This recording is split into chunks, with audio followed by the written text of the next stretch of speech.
Hello friends, வணக்கம். நான் doctor Vimal Keerthi. Money market millionaire YouTube channel பார்க்குற எல்லா வியூவர்ஸ்க்கும் என்னுடைய நன்றி. இன்னைக்கு மார்க்கெட் அப்டேட் வீடியோவில் ஆகஸ்ட் மாதம் 21ஆம் தேதி வியாழக்கிழமை வர்த்தகம் பண்ணுறதுக்கு என்ன நியூஸ் தேவைப்படுதுன்னு சொல்லி இந்த வீடியோவில் பார்க்கலாம். 20ஆம் தேதி புதன்கிழமை மார்க்கெட் ரீகேப் பார்த்துடலாம். மார்க்கெட் காலையில் ஓப்பன் ஆகும் பொழுது ஒரு சின்ன வீக் சென்டிமெண்ட்டில் ஓப்பன் ஆனாலும் மார்க்கெட் முடிவடையும் பொழுது ஒரு பாசிட்டிவ் சென்டிமெண்ட்டில் முடிஞ்சிருக்கு. மார்க்கெட் போன வாரத்தினுடைய அந்த நோ ட்ரேடிங் ஜோனில் இருந்து இப்பொழுது ஓரளவு இந்த சப்போர்ட் எடுத்து இந்த மூவிங் ஆவரேஜஸ்ல இருந்து ஒரு பிரேக் அவுட் கொடுத்து பாசிட்டிவ்ல வர்த்தகம் ஆயிட்டு இருக்கு. பட் பெரிய அளவுக்கு எதிர்பார்த்த அளவுக்கு ஒரு 1000 புள்ளிகள் மூவ்மெண்ட் அந்த மாதிரி ஒரு பெரிய சென்டிமெண்ட் எதுவும் கிடைக்கல. மார்க்கெட் குளோபல் லெவலில் பார்த்தீங்க அப்படின்னா இந்த உக்ரைன் மற்றும் ரஷ்யா இடையேயான அந்த போர் ஒப்பந்தங்கள் இது வந்து நிறைய இப்போ ட்ரம்ப் வந்து முன்னிலையில் ஏகப்பட்ட நடவடிக்கைகள் இருக்குது. அதை கொஞ்சம் வாட்ச் பண்ணலாம். அதுவும் இல்லாமல் ஜிஎஸ்டி ஒரு அறிவிப்பு வெளியானது கொஞ்சம் மாற்றி சீர்திருத்துறாங்க அப்படின்ட்டு அதில் இந்த ஆட்டோமொபைல் செக்டர் எல்லாம் பெரிய அளவுக்கு கெயின் ஆனது. அந்த செய்தியையும் நம்ம கொஞ்சம் ட்ராக் பண்ணுவோம். இன்னைக்கு வர்த்தகத்தை பொறுத்த வரைக்கும் நிஃப்டி 69 புள்ளிகளும் சென்செக்ஸ் 213 புள்ளிகளும் அதிகரித்தது. பட் பேங்க் நிஃப்டி இன்னைக்கு ஆப்போசிட் 166 புள்ளிகள் சரிவு. செக்டர் வைஸ் பர்ஃபார்மன்ஸ் பார்க்கும் பொழுது இன்றைக்கு பாசிட்டிவ்ல வர்த்தகமான sectors IT, FMCG, reality, MNC மற்றும் மெட்டல் துறை சார்ந்த பங்குகள் எல்லாம் இன்னைக்கு பாசிட்டிவ் சென்டிமெண்ட்ல வர்த்தகமானது. நெகட்டிவ் சென்டிமெண்ட்ல மீடியா, ஃபார்மா மற்றும் பேங்க் துறைகள். சார்ட்டை பொறுத்த வரைக்கும் நம்ம இந்த முக்கியமான லெவலான 20 மற்றும் 50 டே மூவிங் ஆவரேஜுக்கு மேலே தான் இருக்கும். அதுவும் இல்லாமல் இந்த ரீசெண்டாக பிரேக் அவுட் பண்ண கேண்டில் இன்னைக்கு நம்ம கொஞ்சம் பிரேக் அவுட் பண்ணி மேலே க்ளோஸ் ஆகிருக்கோம். மார்க்கெட் ஆல்மோஸ்ட் ஒரு 1000 புள்ளிகள் ரேலி எதிர்பார்த்துட்டு இருக்கோம்.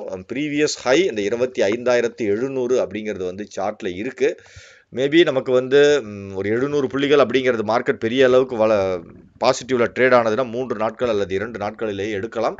பட் இப்போதைக்கு நமக்கு ஒரு பிரீத் மார்க்கெட் வந்து நெகட்டிவ்ல இருந்து கொஞ்சம் மியூட்டட் மோட்ல மாறி இருக்கு. இன்னைக்கு வர்த்தகத்தை பொறுத்த வரைக்கும் நிஃப்டி ஓப்பன் ஆகும் பொழுது 24,965, க்ளோசிங் 25,047. இந்த ஓப்பனிங் அண்ட் க்ளோசிங்க்கு நடுவில் ஒரு 80 புள்ளிகள் வித்தியாசம் இருக்கு. இன்ட்ராடேல என்ன நடந்தது அப்படிங்கிறத நம்ம 5 மினிட்ஸ் சார்ட்ல பார்க்கலாம். நிஃப்டினுடைய 5 மினிட்ஸ் சார்ட் இது. காலையில் மார்க்கெட் ஓப்பனிங் பார்த்தீங்கன்னா அந்த ப்ரீவியஸ் க்ளோசிங்லேருந்து ஒரு சின்ன ஒரு நெகட்டிவ் ஓப்பனிங் கிடைத்தது. காலையில் ஒரு 20 நிமிடங்கள் மார்க்கெட் கொஞ்சம் ஒரு நெகட்டிவ் வீக் சென்டிமெண்ட்டில் இருந்தது. அதன் பிறகு மார்க்கெட் கொஞ்சம் கொஞ்சமாக மேல் நோக்கி நகர ஆரம்பித்தது. நல்ல ஒரு பாசிட்டிவ் சென்டிமெண்ட்லேயே மார்க்கெட் முடிவடைஞ்சிருக்கு. இது ஒரு நல்ல சைன். பேங்க் நிஃப்டி ஆனால் பெரிய அளவுக்கு இன்னைக்கு பாசிட்டிவ் சென்டிமெண்ட்டில் வர்த்தகம் ஆகலை. காலையில் மார்க்கெட் ஓப்பனிங் நெகட்டிவ் சென்டிமெண்ட். இந்த ஃபர்ஸ்ட் கேண்டலோட டாப் தான் இன்றைய தேதியினுடைய ஒரு ஹையஸ்ட் பாயிண்ட்டு. அதன் பிறகு பேங்க் நிஃப்டியில் பெரிய ஆர்வம் இல்லாமல் ஒரு சைட்வேஸ் மூவ்மெண்ட்டில் இன்னைக்கு வர்த்தகமானது பேங்க் நிஃப்டி. நாளைக்கு எப்படி இருக்குன்றதை பார்க்கலாம். முக்கியமான லெவல்ஸ் நாளைக்கு நம்ம வாட்ச் பண்ணுறது நிஃப்டியை பொறுத்த வரைக்கும் ஆல்மோஸ்ட் நம்ம அந்த ப்ரீவியஸ் லெவல்ஸை கொஞ்சமாக நம்ம பிரேக் அவுட் பண்ணுறோம். 25,100 அப்படிங்கிறது நாளைக்கு வர்த்தகத்திற்கு ரெசிஸ்டன்ஸ் லெவல். 24,930 அப்படிங்கிறது சப்போர்ட் லெவல். பேங்க் நிஃப்டியை பொறுத்த வரைக்கும் டெய்லி சார்ட்டில் பேங்க் நிஃப்டி கொஞ்சம் வீக் மோடில் தான் இருக்குது. இன்னும் மூவிங் ஆவரேஜ்லேருந்து பிரேக் அவுட் தனிப்பட்ட முறையில் கொடுக்கல. நாளைக்கு வர்த்தகத்தில் 55,550 சப்போர்ட் லெவல், 56,050 அப்படிங்கிறது ரெசிஸ்டன்ஸ் லெவல் மெயின்டைன் பண்ணலாம். குளோபல் மார்க்கெட்ஸை பொறுத்த வரைக்கும் இன்றைக்கி ஏஷியன் மார்க்கெட்ஸில் நிறைய பாசிட்டிவ் சென்டிமெண்ட் இருக்கிறத நீங்கள் பார்க்கலாம். ஒரு 3 பங்கு சந்தைகள் மட்டும் வீக்காக வர்த்தகமானது. யூரோப்பியன் மார்க்கெட்ஸில் ஒரு வீக்கான ஒரு சென்டிமெண்ட்டு, 2 மார்க்கெட் பாசிட்டிவ், ஒரு மார்க்கெட் நெகட்டிவ். நாஸ்டாக் இப்போதைக்கு பார்த்தீங்கன்னா ஒரு 1.5% நெகட்டிவ்ல வர்த்தகம் ஆகிட்டு இருக்கு. நாளைக்கு எப்படி இருக்குன்றத டெலிகிராம் சேனலில் பார்க்கலாம். கிஃப்ட் நிஃப்டியும் ஒரு ஃப்ளாட்டான ஒரு இண்டிகேஷனில் வர்த்தகம் ஆகிட்டு இருக்கு. முக்கியமான நிகழ்வுகள் இன்று நடைபெற்றது. பிஜி எலக்ட்ரோபிளாஸ்ட் இன்னைக்கு 6% விலை அதிகரித்து வர்த்தகமானது. பட் இருந்தாலும் மார்க்கெட் முடிவடையும் பொழுது ஒரு சின்ன ஒரு மைல்டு லாஸ். இவர்கள் பிஏஎக்ஸ் இந்தியாவோட ஒரு ஒப்பந்தம் சைன் பண்ணியிருக்காங்க. செர்வோடெக் ரெனியூவபிள்ஸ் 7% விலை அதிகரித்து வர்த்தகமானது. புதுசாக ஆர்டர் கிடைச்சிருக்கு. ASM tech small cap company almost ஒரு 7% இந்த 3 ட்ரேடிங் ஜோனில் இந்த ட்ரேடிங் டேஸில் பாசிட்டிவில் வர்த்தகமாயிருக்கு. இன்றைக்கும் அது கண்டினியூ ஆனது. ஓலா எலக்ட்ரிக் இந்த 3 நாட்களாக பாசிட்டிவ்ல இருக்கிறத பார்க்குறோம். இன்றைக்கி வால்யூம்ஸ் ரொம்ப அதிகமாகி இன்றைக்கும் ஒரு பாசிட்டிவ் சென்டிமெண்ட்டில் முடிஞ்சிருக்கு. ஹிந்துஸ்தான் யூனிலிவர் 2% விலை அதிகரித்தது. இதுவும் 3வது நாளாக பாசிட்டிவ். அரபிந்தோ ஃபார்மா 4% விலை குறைந்தது. அதற்கு முக்கியமான காரணம் இவர்களுக்கு இந்த ஜெனரிக் மெடிசன் அது சம்பந்தப்பட்ட அந்த டீல் ஒன்று இவர்கள் பரிந்துரைச்சிட்டு இருக்கிறாங்க. இது பெரிய அளவுக்கு வருமா அப்படிங்கிற ஒரு சந்தேகம் இருக்கு. ஹிந்துஸ்தான் ஏரோநாட்டிக்ஸ், இந்த டிஃபென்ஸ் சம்பந்தப்பட்டது, இவர்களுக்கு சில ஆர்டர்கள் வரும், பர்ச்சேஸ் ஆர்டர்ஸ் வரும் அப்படிங்கிற நம்பிக்கையில் இன்னைக்கு ஒரு சின்ன ஒரு பாசிட்டிவ் சென்டிமெண்ட்டில் வர்த்தகமானது. ஃபீனிக்ஸ் மில் 4% உயர்வு. காம்படிஷன் கமிஷன் வந்து கனடா பென்ஷன் பிளான் இன்வெஸ்ட்மெண்ட் கிட்ட இருந்து அந்த ஸ்டேக்கை பை பண்ணுறதுக்கு உண்டான கிளியரன்ஸ் கொடுத்துருக்காங்க. கேமிங் கம்பெனிஸ்க்கு இன்னைக்கு மிகப்பெரிய ஒரு சரிவு. ஏன்னா கேமிங் கம்பெனிஸை வந்து ரெகுலேட் பண்ணுறதுக்கு ஏகப்பட்ட விதிமுறைகள் வரப்போகிறதா யூனியன் கேபினெட் மினிஸ்ட்ரி வந்து சொல்லியிருக்காங்க. அதை வயலேட் பண்ணால் சீரீஸ் ஆஃப் ஃபைனும் போடுவோம் அப்படின்னு சொல்லியிருக்காங்க. கார்டன் ரீச் ஷிப் பில்டர்ஸ் இன்னைக்கு 1% விலை அதிகரித்து வர்த்தகமானது. குவார்டர்லி ரிசல்ட் எதிர்பார்த்த மாதிரி கொடுத்துருக்காங்க. ஐபிஓ நியூஸை பொறுத்த வரைக்கும் இன்னைக்கு 4 ஐபிஓ வந்து சப்ஸ்கிரிப்ஷனுக்கு ஓப்பனில் இருக்குது. 2ஆம் நாள் இன்னைக்கு. இன்றைய தேதியில் பார்த்தீங்கன்னா ஸ்ரீஜி ஷிப்பிங் கம்பெனி ரீட்டைல் கேட்டகரியில் 7 மடங்கு இதை கன்சிடர் பண்ணலாம், 5 மடங்கு தாண்டிடுச்சு. ஜெம் அரோமேட்டிக்ஸ் ரீட்டைல் கேட்டகரியில் 3.2 மடங்கு சப்ஸ்கிரைப் ஆயிருக்கு. நாளைக்கு கடைசி தேதி மேபி 5 மடங்கை தாண்டலாம், இதையும் உங்கள் லிஸ்ட்டில் வைக்கலாம். விக்ரம் சோலார் இது வந்து ரீட்டைல் கேட்டகரியில் இதுவும் 3.6 மடங்கு, நாளைக்கு 5 மடங்கு தாண்டறதுக்கு வாய்ப்புகள் இருக்குது. பட்டேல் இன்ஜினியரிங், பட்டேல் ரீட்டைல்ஸ் இதுதான் வந்து இருக்கிறதுலையே அதிக டிமாண்ட் இருக்கக்கூடிய ஒரு ஐபிஓ. பட் 16 மடங்கு ரீட்டைல் கேட்டகரியில் சப்ஸ்கிரிப்ஷன் இருக்குது. பட் சின்ன ஐபிஓ, அதனால் டிமாண்ட் வந்து அதிகமாக இருக்கிற மாதிரி தெரியுது. எஃப்ஐஐ மற்றும் டிஐஐ டேட்டாவை பொறுத்த வரைக்கும் ஃபாரின் இன்வெஸ்டர்ஸ் இன்னும் பெரிய நம்பிக்கையோடு இந்திய பங்கு சந்தைக்கு வரல. ஒரு நாள் பையிங்க்கு வந்தாங்க, அதன் பிறகு அதனுடைய ஃபாலோ அப் இல்லை. ஃபாலோ அப் ஆனது அப்படின்னா நம்ம எதிர்பார்க்கக்கூடிய அந்த 1000 புள்ளி ரேலி வந்து நமக்கு கிடைக்கும். கமாடிட்டிஸ் இன்னைக்கு green day. Gold, silver, crude oil, natural gas எல்லாமே பாசிட்டிவ். இன்றைக்கு மோஸ்ட் ஆக்டிவ் ஸ்டாக்கை பொறுத்த வரைக்கும் ஜொமேட்டோ. ரீசெண்ட் டேஸில் ஜொமேட்டோ நல்ல ஒரு பாசிட்டிவ் பர்ஃபார்மன்ஸை கொடுத்துட்ருக்கிறத நம்ம நிறைய தடவை டிஸ்கஸ் பண்ணியிருக்கோம். இன்னமும் பார்த்தீங்கன்னா அதனுடைய அந்த பாசிட்டிவ் சென்டிமெண்ட்டை கண்டினியூ பண்ணுது. இப்போ கூட பார்த்தீங்கன்னா இந்த ப்ரீவியஸ் லெவல்ஸை பிரேக் அவுட் பண்ணி பாசிட்டிவில் இருக்குது. வாட்ச் லிஸ்ட்டில் போட்டு மெயின்டைன் பண்ணுங்கள். டெக்னாலஜி கம்பெனிஸ் இன்றைக்கி ஒரு ரிவர்சல், பட் கன்ஃபர்மேஷன் பேட்டர்ன் எதுவும் இல்லை. டாப் கெய்னர்ஸை பொறுத்த வரைக்கும் இந்தியன் ஹோட்டல்ஸில் இன்றைக்கி அதிக பையிங் வந்திருக்கு. இந்தியன் ஹோட்டல்ஸ் சார்ட்டை பொறுத்த வரைக்கும் இதுலேயும் பார்த்தீங்கன்னா break out, golden cross over நடந்து ப்ரீவியஸ் லெவலை நோக்கி மூவ் ஆகிறதுக்கு ட்ரை பண்ணுது. இது நம்ம வாட்ச் லிஸ்ட்டில் போட்டு நம்ம ஸ்டடி பண்ணி பார்ப்போம். மற்றபடி top losers Aurobindo Pharma, Bharat Forge, Muthoot Finance, Syngene இதெல்லாம் நெகட்டிவ். 52 வீக் ஹை இதில் பார்த்தீங்கன்னா பேடிஎம், எட்டர்னல் இது ரெண்டும் நம்ம தொடர்ந்து நம்மளுடைய சேனலில் வாட்ச் பண்ணிகிட்ருக்கோம். இன்றைக்கி சர்ப்ரைசிங்காக மேரிகோ அந்த லிஸ்ட்டில் வந்திருக்கு. மேரிகோவும் பார்த்தீங்கன்னா சைலண்ட்டாக 52 வீக் ஹையை டச் பண்ணியிருக்கு. கேண்டில் ஸ்டிக் பேட்டர்னும் நல்ல ஒரு புல்லிஷ் சென்டிமெண்ட் இருக்குது. இதெல்லாம் வாட்ச் லிஸ்ட்டில் போட்டு நம்ம ஷார்ட் டேர்முக்கு நம்ம ஸ்டடி பண்ணி பார்க்கலாம். 52 வீக்லோ முக்கியமான கம்பெனிஸ் எதுவும் இல்லை. அதே மாதிரி Appar circuit, lower circuit totally avoid பண்ணிக்கணும். இதுலேயும் பார்த்தீங்கன்னா ஜுவாரி இண்டஸ்ட்ரீஸ் மட்டும் ட்ராக் பண்ணுற கம்பெனிஸ் இருக்குது. லோயர் சர்க்கியூட்டில் முக்கியமான கம்பெனிஸ் எதுவும் இல்லை. ப்ரைஸ் மொமெண்டம் இன்ட்ராடேவை பொறுத்த வரைக்கும் சின்ன கம்பெனிங்கிறதால ஓலா எலக்ட்ரிக் நிறைய பேர் கொஷின் கேட்டிருக்கிறாங்க. பட் பிரச்சனை என்னென்னா வெர்டிக்கலாக ரைஸ் ஆகிட்டுருக்கு. இன்கேஸ் ஃபால் ஆனாலும் அதே மாதிரி ஃபால் ஆகும், பொறுத்திருந்து பார்க்கலாம். பட் இப்போதைக்கு ஒரு 49 ரூபாய் சப்போர்ட் லெவல் மெயின்டைன் பண்ணி நீங்கள் ஸ்டடி பண்ணி பார்க்கலாம். வால்யூம் ஃபியூச்சர் அண்ட் ஆப்ஷன்ஸில் பாசிட்டிவில் டாபர் ஸ்டாக்ஸ் டு வாட்ச் நம்ம ஸ்டடி பர்பஸ்க்காக அதை ஸ்டடி பண்ணியிருக்கோம். அந்த டைமில் நம்ம டிஸ்கஸ் பண்ணலாம். கார்ப்பரேட் ஆக்ஷன் 20ஆம் தேதியோடு இருக்குது, நாளைக்கு டேட்டா இல்லை. இங்கே பார்த்தீங்கன்னா 21ஆம் தேதிக்கு இங்கே வந்து ஒரு கம்பெனி மட்டும் ஸ்ப்ளிட் டேட் இருக்குது. ஸ்க்ரீன்ஷாட் எடுத்து மானிட்டர் பண்ணிக்கோங்க. பிரேக் அவுட் ஸ்டாக்ஸ் 30-டே மூவிங் ஆவரேஜை பொறுத்த வரைக்கும் ஷார்ட் டேர்முக்கு நம்ம ஸ்டடி பண்ணி பார்க்கலாம். இதில் டைனமிக் கேபிள்ஸ் நியூஸ்லேயும் இருந்தது. டைனமிக் கேபிள்ஸ் சார்ட்டில் பெரிய அளவுக்கு இல்லை, இது வேண்டாம், அவாய்ட் பண்ணிக்கலாம், இப்போதைக்கு வேண்டாம். அதே மாதிரி 200-டே மூவிங் ஆவரேஜில் நியூலாண்ட் லெபார்டரிஸ் விலை அதிகமான கம்பெனி. இந்தியன் ஹோட்டல்ஸ் ஆல்ரெடி சார்ட்டை பார்க்கலாம்னு நான் சொல்லியிருக்கேன். Stocks to watch study purpose நம்ம வந்து நாளைக்கு ஸ்டடி பண்ணுறதுக்கு என்ன ஸ்டாக்குன்றதை பார்க்கலாம். ஸ்விக்கி பொறுத்த வரைக்கும் ரீசெண்ட் டேஸில் கொஞ்சம் கொஞ்சமாக கிராஜுவலாக ஒரு ரைசிங் பேட்டர்ன் மூவிங் ஆவரேஜ் இண்டிகேட்டருக்கு மேலே வர்த்தகமாயிட்டிருக்கு. அதனால் இதில் வந்து கொஞ்சம் நம்ம ஸ்டடி வந்து ட்ரை பண்ணி பார்க்கலாம். அதே மாதிரி இன்னொரு ஸ்டாக் ஸ்டடி பண்ணுறதுக்கு பார்த்தீங்கன்னா டாபரும் பார்த்தீங்கன்னா ரீசெண்ட் டேஸில் இந்த 3 white soldier pattern, golden cross over கொஞ்சம் கொஞ்சமாக சார்ட்டில் வந்து ரைசிங் பேட்டர்னில் இருக்குது. பட் ஒரே ஒன்று என்னென்னா ட்ரிபிள் டாப் ஃபார்மேஷன் ஒரு 540 கிராஸ் பண்ணும் பொழுது இந்த ஸ்டாக் மறுபடி இன்னும் நல்ல ஒரு பாசிட்டிவ் சீக்வன்ஸுக்கு மாறுறதுக்கு வாய்ப்புகள் அதிகமாக இருக்குது. அது வரைக்கும் ஸ்டடி பண்ணி பார்ப்போம். வியூவர்ஸ் கொஷின்ஸ்க்கு போயிடலாம். Money and go finance, Adani Power target and trend கேட்டிருக்கிறாரு. அதானி பவரை பொறுத்த வரைக்கும் ஸ்டாக் வந்து டேஞ்சர் ஜோனுக்கு மேலே தான் இருக்குது, வாட்ச் பண்ணலாம் தாராளமாக பாசிட்டிவில் ட்ரேட் ஆகும் பொழுது. டார்கெட்டை பொறுத்த வரைக்கும் இப்போதைக்கு பார்த்தீங்கன்னா அந்த ப்ரீவியஸ் ஹை அப்படிங்கிறது ஒரு 750 ரூபாய் இருக்குது சார்ட்டில். Happiest planet Jindal steel and power target கேட்குறாங்க. ஜிண்டால் ஸ்டீல் சார்ட்டில் பாசிட்டிவ் பர்ஃபார்மன்ஸ் இருக்குது, கண்டிப்பாக இதை நீங்கள் ஸ்டடி பண்ணலாம். வாட்ச் லிஸ்ட்டில் 1070 ரூபாய் சார்ட்டில் வந்து ரெசிஸ்டன்ஸ் லெவல் இருக்குது.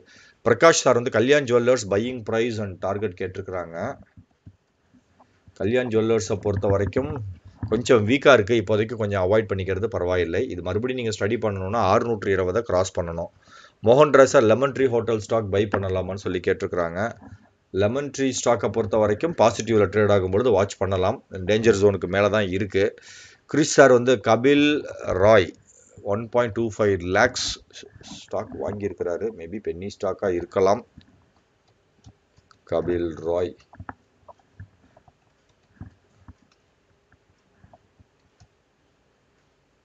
அந்த மாதிரி ஸ்டாக்கே இல்லைங்களே ப்ரோ, கோடு தப்பாக போட்டிருக்கீங்கன்னு நினைக்கிறேன். கபில் ராய்ன்னு டைப் பண்ணால் ஒன்றும் வரமாட்டேங்குது. கபில் இல்லைங்க ப்ரோ, ஸ்டாக் கோடு போடுங்க.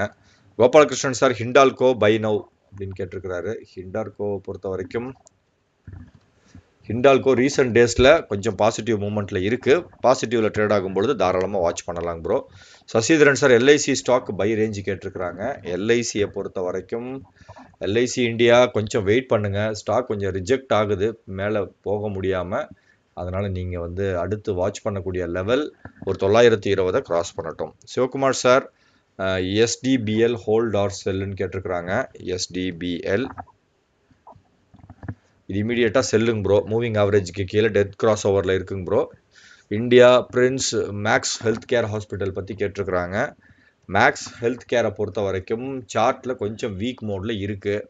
ஒரு 1200 சப்போர்ட் லெவல், புதுசாக வாட்ச் பண்ணுறதா இருந்தால் 1250 கிராஸ் பண்ணணும். Sureshkumar sir Eternal already discuss பண்ணியாச்சுங்க ப்ரோ வீடியோக்குள்ளே, சேஸ் தான் பண்ணணும், இதை ஒரு 20 ரூபாய் கேப்பில் சேஸ் பண்ணுங்கள். MSK love the nature new gen stock பற்றி சொல்லுங்கள், buy and target. New gen பொறுத்த வரைக்கும் ரீசெண்ட் டேஸில் மூவ்மெண்ட் சரியில்லைங்க ப்ரோ, வேண்டாம், அவாய்ட் பண்ணிக்கோங்க. கிஷோர் குமார் சார் வந்து ஜேஎஸ்டபிள்யூ சிமெண்ட் எப்படி மூவ் ஆகுதுன்னு சொல்லி கேட்டிருக்கிறாங்க. ஜேஎஸ்டபிள்யூ சிமெண்ட்டை பொறுத்த வரைக்கும் இதுவும் பார்த்தீங்கன்னா இப்போ ஐபிஓவில் ரிலீஸ் ஆனது, ஃபஸ்ட்டு நாளோட லோ தான் உங்களுக்கு ஸ்டாப் லாஸு, அதை மெயின்டைன் பண்ணி வாட்ச் பண்ணுங்கள். உமாபதி சார் வந்து விஷால் மெகா மார்ட் பற்றி கேட்டிருக்கிறாரு. விஷால் மெகா மார்ட் விஎம்எம்னு நினைக்கிறேன். ஸ்டாக் பாசிட்டிவோட தாங்க ப்ரோ இருக்குது, அதே மாதிரி மூவிங் ஆவரேஜுக்கு மேலே இருக்கிறதால எப்போ வேணாலும் நீங்கள் ஸ்டடி பண்ணலாம். Sankaran sir Suzlon buying range, இந்த மேனேஜ்மெண்ட்டில் ஒரு ரெசிக்னேஷன் இருந்தது, அதிலிருந்து சுஸ்லான் பார்த்தீங்கன்னா கொஞ்சம் வீக் ஆனது, இப்போ கொஞ்சம் அந்த வீக்னஸ்லேருந்து மேலே வர ட்ரை பண்ணுது, பட் இன்னும் கான்ஃபிடென்ட்டான மூவ்மெண்ட் இல்லை. கொஸ்டின் வந்து பை பண்ணுறதா இருந்தால் ஒரு 65 ரூபாயை கிராஸ் பண்ணும்பொழுது மட்டும் வாட்ச் பண்ணுங்கள், அது வரைக்கும் வேண்டாம்.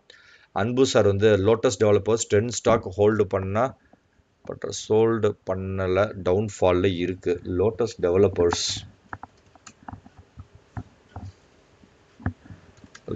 டெவலப்பர்ஸை பொறுத்த வரைக்கும் ஸ்டாக் வந்து ஐபிஓவில் ரிலீஸ் ஆனதுன்னு நினைக்கிறாங்க ப்ரோ. ஃபஸ்ட்டு நாளோட லோ வந்து ஸ்டாப் லாஸாக வச்சுக்கோங்க, அது இன்னும் பிரேக் டவுன் ஆகலை, அதனால் ஒரு 175 சப்போர்ட் லெவல் வெயிட் பண்ணுங்க bro. Shall we purchase gold bees for long term? Gold bees வந்து பல்காக வாங்காமல் எஸ்ஐபி முறையில் தாராளமாக எப்போ வேணாலும் கன்சிடர் பண்ணலாம். பிரகாஷ் சார் வந்து வணக்கம் சார், ஹெக் ஸ்டாக் அண்ட் டார்கெட் கேட்குறாரு. ஹெக்கை பொறுத்த வரைக்கும் சார்ட் கொஞ்சம் வீக்காக தாங்க ப்ரோ இருக்குது, இப்போதைக்கு அவாய்ட் பண்ணிக்கிறது பரவாயில்லை, பட் ஏற்கனவே ஹோல்டு பண்ணுறீங்கன்னா ஒரு 490 ரூபாய் support level. Purushoth sir Mukka Proteins பற்றி கேட்டிருக்கிறாங்க. மியூகா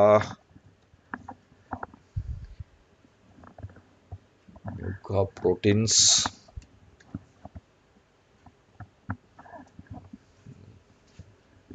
MUKK. Okay, Mukka Proteins chart ஒன்றும் ப்ராமிசிங்காக இல்லைங்க ப்ரோ, அதனால் இதை வந்து கன்சிடர் பண்ண வேண்டாம், கொஞ்சம் வெயிட் பண்ணுங்கள். ஏற்கனவே நீங்கள் ஹோல்டு பண்ணுறீங்கன்னா ஒரு 25 ரூபாய் support level. Karthik sir JSW steel new entry கேட்டிருக்கிறாங்க. ஜேஎஸ்டபிள்யூ ஸ்டீலை பொறுத்த வரைக்கும் நியூ என்ட்ரிக்கு எப்போ வேணாலும் கன்சிடர் பண்ணலாம், சார்ட் பாசிட்டிவ் மூமெண்ட்டில் தான் இருக்குது. Vishnukumar sir Agarwal Industrial Corporation, Agar industry stock ரொம்ப வீக்காக இருக்குங்க ப்ரோ, வேண்டவே வேண்டாம், அவாய்ட் பண்ணிக்கோங்க. Mohammed Ali sir Sun TV buy rate கேட்டிருக்கிறாங்க. சன் டிவியை பொறுத்த வரைக்கும் ப்ரோ கொஞ்சம் வெயிட் பண்ணுங்க. 590 600 கிராஸ் பண்ணட்டும் ப்ரோ. கிராஸ் பண்ணதுன்னா 630 வரைக்கும் ஃப்ரீயாக மூவ் ஆகும். தமிழ் பகவத் அப்படின்றவங்க வந்து Bajaj finance September future and options இங்கே கன்சிடர் பண்ணுறது இல்லைங்க ப்ரோ, ஆப்ஷன் ட்ரேடிங் ரிஸ்க்குன்றதால. பஜாஜ் ஃபினான்ஸை பொறுத்த வரைக்கும் நான் ஸ்டாக்குக்கு சொல்கிறேன், இப்போதைக்கு சைடு வேஸ் டு வீக் மூவ்மெண்ட்டில் இருக்குது, அதனால் கொஞ்சம் கவனத்தோடு இருங்க. தமிழரசன் சார் யூடிஐ ஏஎம்சி வாங்கலாமா 2 இயர்ஸ்? யூடிஐ ஏஎம்சி பாசிட்டிவில் ட்ரேட் ஆகும்பொழுது வாட்ச் பண்ணலாங்க ப்ரோ, சேஃப் ஜோனில் தான் இருக்குது. செல்வராஜ் சார் ஹைவே இன்ஃப்ராஸ்ட்ரக்சர் பற்றி கேட்டிருக்கிறாங்க. ஹைவே இன்ஃப்ராஸ்ட்ரக்சர் ஸ்டாக் கோடு போட்டிங்கன்னா பரவாயில்லைங்க bro. Mohammed Azharuddin sir IPO apply பண்ணும்பொழுது கட் ஆஃப் கொடுக்கலாமா வேணாமா சார்? மேக்ஸிமம் ப்ரைஸ் அந்த ஐபிஓவில் வந்து 2 ப்ரைஸ் ரேஞ்சு கொடுப்பாங்க, லோ ஒன்று ஹை ஒன்று. ஹை என்ன இருக்கோ அதை டிக் பண்ணி சப்ஸ்கிரைப் பண்ணுங்கள், இல்லைனா உங்கள் அப்ளிகேஷனே அந்த லாட்டிங் சிஸ்டத்துக்கு போகாது. மேக்ஸிமம் ப்ரைஸ் கோட் பண்ணுறவங்களோட அப்ளிகேஷன்ஸ் தான் போகும். ராஜ் சார் வந்து ஒரு stock support and resistance level எப்படி கண்டுபிடிப்பது bro? Support and resistance level அப்படிங்கிறது 100% பார்த்தீங்கன்னா ஜஸ்ட் அந்த சார்ட்டை பின்னோக்கி பார்க்கும்பொழுது ப்ரீவியஸ் ஹை ப்ரீவியஸ் லோ இந்த மாதிரி நிறைய தெரியும். நிறைய வந்து ஒரு மவுண்டைன் எப்படி இருக்கோ அதோட டாப் அண்ட் பாட்டம் மாதிரி நிறைய இடம் உங்களுக்கு தெரியும். அந்த இடத்துலலாம் லைன் ட்ரா பண்ணிக்கிட்டு சப்போர்ட் அண்ட் ரெசிஸ்டன்ஸை வரையலாம். இன்னும் உங்களுக்கு கிளியரான ஒரு ஐடியா வேணும்னா நம்ம ஷேர் மார்க்கெட் பிளேலிஸ்ட்டில் சப்போர்ட் அண்ட் ரெசிஸ்டன்ஸ் இவ்வளோ முக்கியமா அப்படின்னு ஒரு வீடியோ இருக்கும், அதை வாட்ச் பண்ணுங்கள். அதில் தெளிவாக லைனே ட்ரா பண்ணி காட்டியிருப்பேன். அஜித் சார் வந்து விபிஎல் செல் ஆர் ஹோல்டு? விபிஎல்ல பொறுத்த வரைக்கும் அருண் பிவரேஜஸ் லிமிடெட் இப்போதைக்கு சார்ட்டில் பார்த்தீங்க அப்படின்னா ஹோல்டு மோடில் தான் இருக்குது. சப்போர்ட் லெவல் வந்து ஒரு 490 மெயின்டைன் பண்ணிக்கோங்க bro. Dear viewers, money market millionaire YouTube channel study பர்பஸ்க்காக துவங்கப்பட்டது.